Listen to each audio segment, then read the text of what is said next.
the distortion plugin here in GarageBand. Now, before you go thinking this is just all about your guitars, you can actually use it in some very cool ways, which I'm going to show you in this video. Let's go.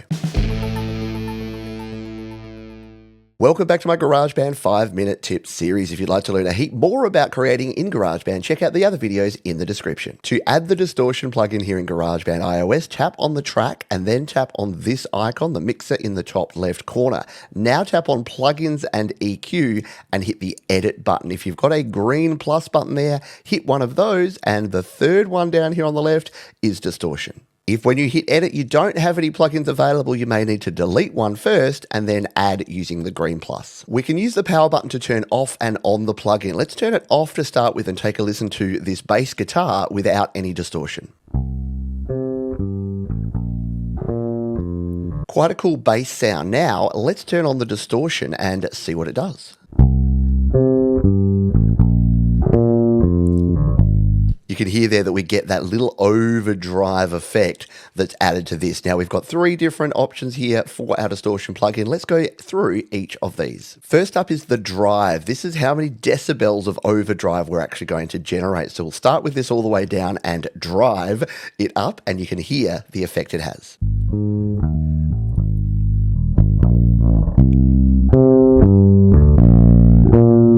So everything from a very subtle effect to fairly distorted as you go further up with the drive. The tone selects what frequency the drive occurs at, everything from a low down frequency to pretty high. So let's start with this down low and you'll hear the difference of the sound as we drive this one up.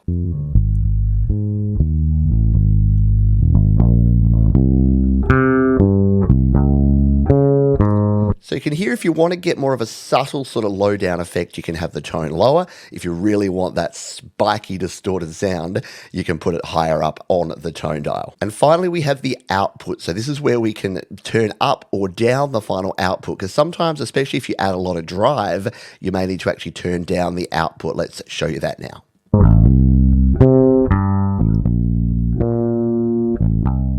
And that way you can get that distorted sound without actually distorting and clipping your signal. But as I said up front, distortion ain't just for your guitars and your bass guitars. Let's use it on these keys, because what we can do is use distortion to just get a little bit more depth and grit into our other instruments. Once again, we're going to hit edit, we're going to hit the plus button, and we're going to select distortion. Now here's this piano sound without any distortion. Very cool sound, but if we wanted to give it a little bit more grit, let's take a listen to it with the distortion plugin.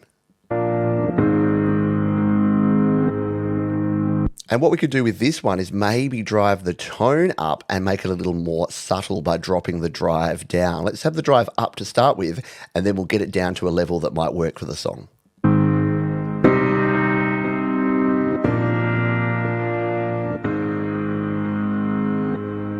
And you can hear that you just get a little bit more of that grit. I call it rubbing it in the dirt a little bit. So you go from the sound like this